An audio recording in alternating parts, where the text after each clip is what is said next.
मधुबन जंगल रे मीनू चढ़ई ता झियो गुड्डी सह रहुथिला।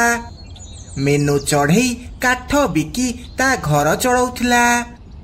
गोटिए दिन मीनू चढ़ई ता झियो को नहीं सहर जंगल को जाउथिला। बाटरे आकाशरे कला बादल आसी जाए। माँ बहुत जोरे वर्षा आसिलाणी, आम पाखरे तो छता नहीं, ताहले आमे कौन करिबा? आमे तो ओदा हे जिबा। झियो तू व्यस्त होनी, जंगल भितरे गोटे शॉर्टकट रास्ता अछि, आमे सेई रास्ता द्वारा जल्दी सहर पहुंची जिबा। माँ से बाटरे गले किछि असुविधा हेबनी टी? ना झियो, आमे बहुत आराम से सहर रे पहुंची जिबा, आमर किछि भी असुविधा हेब नाही। एहा कही से माने दुई जन सेही रास्ता देई जिबाकु लागंती। बाटरे से मानंकु काहारो कांदिबार शब्द सुबा जाए।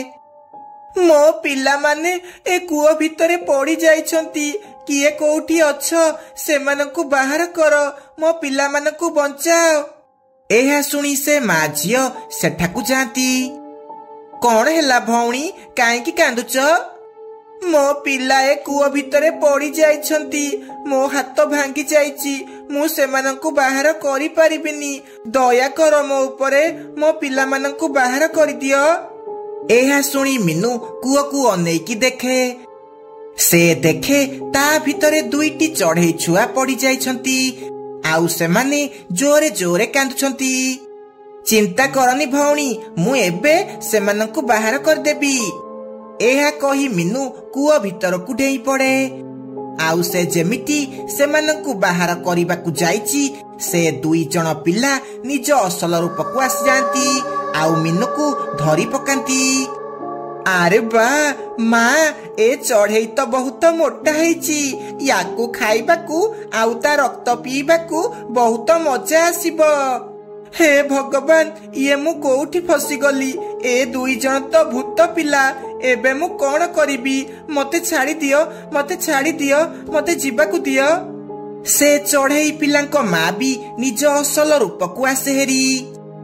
मो पिला माने सकाळु बहुत भोकिला अछंती, एबे एमानंकु खाइकी से माने निज पेट पुरेइबे। पिला माने जल्दी जल्दी ए दुई जन को खाइकी निज पेट शांत करो। एहा कही से माने समस्ते मिसी मीनू आउ ता झियो को खाई दियंती। एमिति से माने सबु दिन पक्षी मानंकु धोखा देई से मानंकु मारी खाई जाती। एमिति किछि दिन बीती जाए। गोटिए दिन काऊ काऊ से जंगल बाट देई जाउथला। आजी बजार को जाई भल से नान सह अंडा तड़का खाइबी, बहुत दिन हैला तड़का खाइनी, आजी मन भरिकी खाइबी। एहा कही से जाउथला। बाटरे ताकू सेही चढ़ईर कांदिबार शब्द सुभा गला। आरे किए गोटे कांदिला भଳି लागुची, हेले कोउठी? सेतिकी बेले काळुर नजर से कुओ उपरे पड़िला। से सेही कुओ पाखकु जिबाकु लागे। कौन हैला, तमे एते राति रे एठी कौन करूच? आउ कांदुच काईकी, कौन हेची? भाई भाई, मो पिला माने कुओ भितरे पड़ी जाइछंती, दया करी सेमानंकु बाहर करि दियो, मो पिला मानंकु बंचाओ। हौ भौणी, तमे चिंता करनी, मु एबे बाहर करि देउची। एहा कही काळू काऊ से कुओ भितर को डेई पड़े। से भूत पिला जेमिति काळू को मारिबाकु जाइछंती, सेमानंको देहरे करेंट लागे। काहेकि ना काळू बेकरे गोटे शक्तिशाली ताबिज पड़िथिला। माँ माँ, आमको बंचा, आमको बंचा, ए काऊ बहुत शक्तिशाली लागुची, ये आमको मारी देबो, माँ आमको बंचा। एहा सुनी से माँ आत्मा भी कुओ भितर को डेई पड़े। आउ काळू ऊपर को आक्रमण करिबाकु लागे, किंतु ता देहरे भी करेंट लगी जाए। ए बो मरी गलिलो, तू किए तो ऊपरे आम शक्ति कौन पाई काम करूनी? तू किए कह? मो बापा जने तांत्रिक, से मते भूत पक्षी मानक ठारू बंचिया पाई ए ताबिज देइछंती। तू आउ तो पिला मोर किछि भी करि परिबनी। एहा कही काळू से तीन जन को धरी ता बापा पाखकु जिबाकु लागे। ଆଚ୍ଛା, ଜଙ୍ଗଲ ରାସ୍ତାରେ ଯୋଉ ପକ୍ଷୀ ମାନେ ଗାୟବ ହେଉଛନ୍ତି ତା ପଛରେ ତମେ ମାନେ ଅଛ। ତମେ ସେମାନଙ୍କୁ ଗାୟବ କରୁଛ। ଆଜି ତମ ମାନଙ୍କୁ ମୁଁ ଜମାରୁ ଛାଡ଼ିବିନି। ନାଇଁ, ଆମକୁ ଛାଡ଼ି ଦିଅ। ଆମେ ଆଉ ଏମିତି ଭୁଲ କେବେ ବି କରିବୁନି। ଆମକୁ କ୍ଷମା କରିଦିଅ। ଆମକୁ ଯିବାକୁ ଦିଅ। ତୋର ଏ କୁମ୍ଭୀର କାନ୍ଦଣା ଆଉ ଦେଖାନା। ତୁ ଭାବୁଛୁ ତୁ ଏମିତି କହିଲେ ମୁଁ ତତେ ଛାଡ଼ିଦେବି? ପୁଅ ଯା, ମୋର ସେ ଯାଦୁର ବୋତଲ ନେଇକି ଆସିବୁ। କାଳୁ ଯାଇ ସେ ଯାଦୁର ବୋତଲ ନେଇକି ଆସେ। ତାପରେ କାଳୁର ବାପା ତା ମନ୍ତ୍ର ଶକ୍ତି ଦ୍ୱାରା ସେ 3 ଜଣକୁ ସେ ବୋତଲ ଭିତରେ ସବୁଦିନ ପାଇଁ ବନ୍ଦ କରିଦିଏ। ତାପରେ ସେହି ଦିନଠୁ ସମସ୍ତେ ସେହି କୂଅ ବାଟ ଦେଇ ଖୁସିରେ ଯିବାକୁ ଲାଗିଲେ। ରାତି 12ଟା ସମୟ ହେଇଥିଲା। ଚାରିଆଡେ ଘନ ଅନ୍ଧାର। ସେତିକି ବେଳେ ବଣ୍ଟି କାମରୁ ଘରକୁ ଫେରୁଥିଲା। ଏ ରାସ୍ତା କେତେ ଅନ୍ଧାର ହେଇଛି। ଆଜି ବହୁତ ଡେରି ହେଇଗଲା ଆସିଲା ବେଳକୁ। ଯାଉଛି ଜଲ୍ଦି ଜଲ୍ଦି ଘରକୁ ଯିବି। ବହୁତ ଜୋରେ ଭୋକ ବି କଲାଣି। ଏମିତି କହି ବଣ୍ଟି ସେହି ବାଟ ଦେଇ ଯାଉଥିଲା। ସେତିକି ବେଳେ ଜୋର ବେଗରେ ଗୋଟେ ଟ୍ରାକ୍ଟର ଆସେ ଆଉ ବଣ୍ଟି ପାଖରେ ଉଡେଇକି ନେଇକି ଯାଏ। ଆରେ ବାପରେ, ଇଏ କେତେ ଜୋରେ ଗାଡି ନେଇକି ଗଲା। ଯଦି ମୋ ଦେହରେ ବାଡେଇ ହେଇଥାନ୍ତା ତାହେଲେ ଏତେବେଳକୁ ମୁଁ ମରି ସାରନ୍ତାଣି। ସେ ଏମିତି କହି ଭାବୁଥିଲା ବେଳେ ପୋଲିସ ଗାଡି ଟ୍ରାକ୍ଟର ପିଛା କରି କରି ସେଠାକୁ ଆସେ। ଆରେ ଭାଇ, ତୋର କିଛି ହେଇନିଟି? ତୋ ଦେହରେ ଗାଡି ବାଜିନିଟି? ନା ନା ସାର୍, ମୋ ଦେହରେ ବାଜିନି। ଯଦି ବାଜିଥାନ୍ତା ଆଉ କଣ ମୁଁ ବଞ୍ଚିଥାନ୍ତି? ତୋ ଭାଗ୍ୟ ଭଲ, ତୁ ଆଜି ବଞ୍ଚିଗଲୁ। ନହେଲେ ଯିଏ ସେ ଟ୍ରାକ୍ଟର ଆଗକୁ ଆସିଛି ସେ ଏବେ ଯାଏ ବଞ୍ଚିନି। ଏ ଟ୍ରାକ୍ଟର ଏବେ ଯାଏ 100ରୁ ଅଧିକ ପକ୍ଷୀ ମାନଙ୍କୁ ମାରି ସାରିଲାଣି। ମୁଁ 6 ମାସ ହେଲା ଏ ଟ୍ରାକ୍ଟର ପିଛା କଲାଣି, କିନ୍ତୁ ମୁଁ ତାକୁ ଧରି ପାରୁନି। କୁଆଡେ ଗାୟବ ହେଇଯାଉଛି, କିଛି ଜାଣି ହେଉନି। ହେ ଭଗବାନ, ତମ ଯୋଗୁ ଆଜି ବଞ୍ଚିଗଲି। ତମର ବହୁତ ବହୁତ ଧନ୍ୟବାଦ। ଧନ୍ୟବାଦ ଘରେ ଯାଇକି କରିବୁ। ଜଲ୍ଦି ଘରକୁ ଯା, ନହେଲେ ସେ ଟ୍ରାକ୍ଟର ପୁଣି ଥରେ ଆସିପାରେ। ଜଲ୍ଦି ଏଠୁ ପଳା। ଏହା କହି ପୋଲିସ ସେଠାରୁ ଚାଲିଯାଏ। ବଣ୍ଟି ବି ଜୋରେ ଜୋରେ ଦୌଡ଼ି ଦୌଡ଼ି ଘରକୁ ପଳାଏ। ସେ ଘରକୁ ଯାଇ ଶୋଇବାକୁ ଚେଷ୍ଟା କରେ, କିନ୍ତୁ ତାକୁ ଜମାରୁ ନିଦ ଆସେ ନାହିଁ।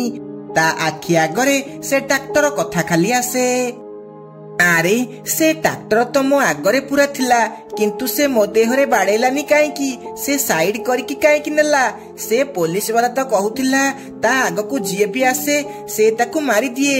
ତାହେଲେ ସେ ମତେ କାହିଁକି ଛାଡିଦେଲା? ନା, କିଛି ତ ଗୋଟେ ରାଜ ଅଛି। ସକାଳୁ ଯେତେବେଳେ ବଣ୍ଟି କାମକୁ ଯାଉଥିଲା ସେ ଦେଖିଲା ରାସ୍ତାରେ 4ଟି ପକ୍ଷୀଙ୍କର ଲାଶ ପଡିଛି ଆଉ ବହୁତ ସାରା ପକ୍ଷୀ ସେଠାରେ ଜମା ହେଇଛନ୍ତି। ଆରେ ଭଉଣୀ, ଏଠି କଣ ହେଇଛି? ଏ ପକ୍ଷୀମାନଙ୍କୁ କିଏ ମାରିଲା? ଭାଇ, ମୁଁ ଠିକ ସେ ଜାଣିନି ଏମାନଙ୍କୁ କିଏ ମାରିଛି, କିନ୍ତୁ କିଛି ପକ୍ଷୀ କହୁଥିଲେ ସେମାନେ ଟ୍ରାକ୍ଟରର ଆବାଜ ଶୁଣିଥିଲେ। ସେଇ ଟ୍ରାକ୍ଟର ଏମାନଙ୍କୁ ଚକଡି ଦେବାରୁ ମରି ଯାଇଛନ୍ତି। ଏ ସବୁ କେତେଟା ସମୟରେ ହେଇଛି? ବାବୁ, ଆମେ ତ ରାତିରେ କାମ କରିକି ଆସି ଶୋଇ ପଡୁଛୁ, ହେଲେ କିଛି ପକ୍ଷୀ କହୁଥିଲେ ଏ ସବୁ ରାତି 12ଟାରେ ହେଇଛି। ସେମାନେ ଏମିତି କଥା ହେଉଥିଲା ବେଳେ ପୋଲିସ ଗାଡି ସେଠାକୁ ଆସେ। ଆରେ କଣ ହେଲା? ଏଠି କଣ କଥାବାର୍ତ୍ତା ଚାଲିଛି? ନାଇଁ ସାର୍, କିଛି ନାଇଁ। ମୁଁ କାମକୁ ଯାଉଥିଲି, ଏ ଭିଡ ଦେଖିକି ଏଠି ରହିଗଲି। ଆରେ, ତୁ ତ ସେଇ କାଲି ରାତିରେ ଦେଖା ହେଇଥିଲୁ, ଆଉ ତୁ ଆଜି ବି ଏଠି? ମତେ ତୋ ଉପରେ ସନ୍ଦେହ ହେଉଛି। କାଲି ସେ ଟ୍ରାକ୍ଟର ତୋର କିଛି କଲାନି, ଆଉ ଏ ଭିକାରୀ ମାନଙ୍କୁ ମାରିଦେଲା। କଥା କଣ? ତତେ ପୋଲିସ ଷ୍ଟେସନକୁ ନେବାକୁ ପଡିବ। ନାଇଁ ନାଇଁ ସାର୍, ମୋର କଣ ଦୋଷ? ମୁଁ ତ ଅଫିସ ଯାଉଥିଲି, ଖାଲି ଭିଡ ଦେଖିକି ରହିଗଲି। ମୁଁ ଯାଉଛି ସାର୍। ଏହା କହି ବଣ୍ଟି ସେଠାରୁ ଚାଲିଯାଏ। ଶୁଣେ ରଘୁ, ତୁ ଏ ପକ୍ଷୀ ଉପରେ ନଜର ରଖିବୁ। ମତେ କିଛି ଗଡବଡ ଲାଗୁଛି। ୟାର ସେ ଖୁନି ଟ୍ରାକ୍ଟର ସହ କିଛି ତ ସମ୍ପର୍କ ଅଛି। ବଣ୍ଟି ବାଟରେ ଗଲାବେଳେ ସେ ଟ୍ରାକ୍ଟର କଥା ଆଉ ସେ ପୋଲିସ କଥା ଭାବି ଭାବି ଯାଏ। ସେଦିନ ରାତିରେ ବି ତାକୁ ନିଦ ହୁଏ ନାହିଁ। ସେ ସେଇ କଥା ଖାଲି ଭାବିବାକୁ ଲାଗେ। ଆରେ ହଁ ମନେ ପଡିଲା, ଲାଗୁଛି ଇଏ ସେଇ କୁନି ଯିଏ ତାର ପ୍ରତିଶୋଧ ନେବା ପାଇଁ ଆସିଛି। ସିଏ ହିଁ ସେଇ ଟ୍ରାକ୍ଟର ଚଲାଉଛି ଆଉ ସମସ୍ତଙ୍କୁ ମାରୁଛି।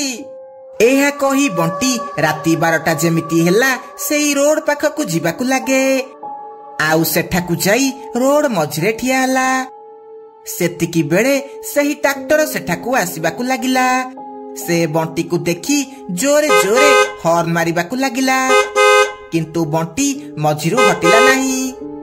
ଶେଷକୁ ସେ ଟ୍ରାକ୍ଟର ସେଠାରେ ରହିଲା ଆଉ ତା ଭିତରୁ କୁନିର ଆତ୍ମା ବାହାରିଲା। ବଣ୍ଟି, ତୁ ମୋ ସାମ୍ନାରୁ ହଟିଯା, ମତେ ମୋ ପ୍ରତିଶୋଧ ପୁରା କରିବାକୁ ଦେ। ନାଇଁ କୁନି, ତୁ ସେମିତି କରେନି। ତୁ ନିର୍ଦ୍ଦୋଷ ପକ୍ଷୀମାନଙ୍କୁ କଣ ପାଇଁ ମାରୁଛୁ? ନାଇଁ ବଣ୍ଟି, ମୁଁ କାହାକୁ ବି ଛାଡ଼ିବିନି। ମୁଁ ଯେତେବେଳେ ବ୍ୟାଙ୍କରୁ ପଇସା ନେଇ ଆସୁଥିଲି ସେ ଚୋର ମାନେ ଆସି ମୋ ପଇସା ନେଇ ଗଲେ ଆଉ ଟ୍ରାକ୍ଟର ଚଢେଇ ମତେ ମାରିଦେଲେ। ମତେ କେହି ବି ବଞ୍ଚିବା ପାଇଁ ଆସିଲେନି। ସେଥିପାଇଁ ମୁଁ କାହାକୁ ବି ଛାଡ଼ିବିନି, ସମସ୍ତଙ୍କୁ ମାରିଦେବି। ଏହା କହି କୁନିର ଆତ୍ମା ବଣ୍ଟିକୁ ଧକ୍କା ଦେଇ ତା ଟ୍ରାକ୍ଟର ନେଇ ସେଠାରୁ ଚାଲିଯାଏ। ସେତିକି ବେଳେ ସେ ପୋଲିସ ବାଲା ସେଠାକୁ ଆସେ। ମୁଁ ଆଜି ଜାଣିଗଲି ତୁ ସେ ଅପରାଧୀ ନୁହଁ, ଆଉ ମୁଁ ତମର ସବୁ କଥା ଶୁଣିଲି। ଆମକୁ ସେ ଭୂତ ଚଢେଇର ଆତ୍ମାକୁ ଶାନ୍ତି କରିବାକୁ ପଡିବ। ମୁଁ ଜଣେ ତାନ୍ତ୍ରିକକୁ ଜାଣିଛି, ଚାଲେ ତାଙ୍କ ପାଖକୁ ଯିବା। ତାପରେ ସେ ପୋଲିସ ବଣ୍ଟିକୁ ନେଇ ତାନ୍ତ୍ରିକ ପାଖକୁ ଯାଏ ଆଉ ତାକୁ ଯାଇ ସବୁ କଥା କୁହେ। ହଉ ଠିକ ଅଛି, ତମେ ମାନେ ବ୍ୟସ୍ତ ହୁଅନି, ମତେ ସେ ଜାଗାକୁ ନେଇଯାଅ ଯୋଉଠି ସେ ଟ୍ରାକ୍ଟର ଆସୁଛି। ମୁଁ ସବୁ ଠିକ କରିଦେବି। ତାପରେ ସେମାନେ ସମସ୍ତେ ଯାଇ ସେ ରୋଡ ଉପରେ ଠିଆ ହେଇଯାନ୍ତି। କିଛି ସମୟ ପରେ ସେ ଭୂତିଆ ଟ୍ରାକ୍ଟର ସେଠାକୁ ଆସେ। ତାନ୍ତ୍ରିକତା ଶକ୍ତି ଦ୍ୱାରା ସେ ଟ୍ରାକ୍ଟରକୁ ରୋକିଦିଏ। ତାପରେ କୁନିର ଆତ୍ମା ବାହାରକୁ ଆସେ। ମୋ ରାସ୍ତାରୁ ହଟିଯା ତାନ୍ତ୍ରିକ, ନହେଲେ ମୁଁ ତତେ ବି ମାରିଦେବି। ତୁ ମୋର କିଛି ବି କରିପାରିବୁନି। ତୁ ପକ୍ଷୀମାନଙ୍କୁ ମାରିବା ଛାଡ଼ିଦେ, ନହେଲେ ତତେ ମୁଁ ଭସ୍ମ କରିଦେବି। ତୁ ମତେ କଣ ଭସ୍ମ କରିବୁ? ମୁଁ ତତେ ମାରିଦେବି। ଏହା କହି କୁନିର ଆତ୍ମା ଯେମିତି ତାନ୍ତ୍ରିକକୁ ମାରିବାକୁ ଯାଇଛି, ତାନ୍ତ୍ରିକ ତା ମନ୍ତ୍ର ଶକ୍ତି ଦ୍ୱାରା ତାକୁ ଗୋଟେ ବୋତଲ ଭିତରେ ବନ୍ଦ କରିଦିଏ ଆଉ ତାକୁ ନେଇ ନଦୀରେ ଭସେଇ ଦିଏ। ଏହା ଦେଖି ବଣ୍ଟି ଆଉ ପୋଲିସ ବହୁତ ଖୁସି ହୁଅନ୍ତି ଆଉ ସେଠାରୁ ଚାଲିଯାଆନ୍ତି।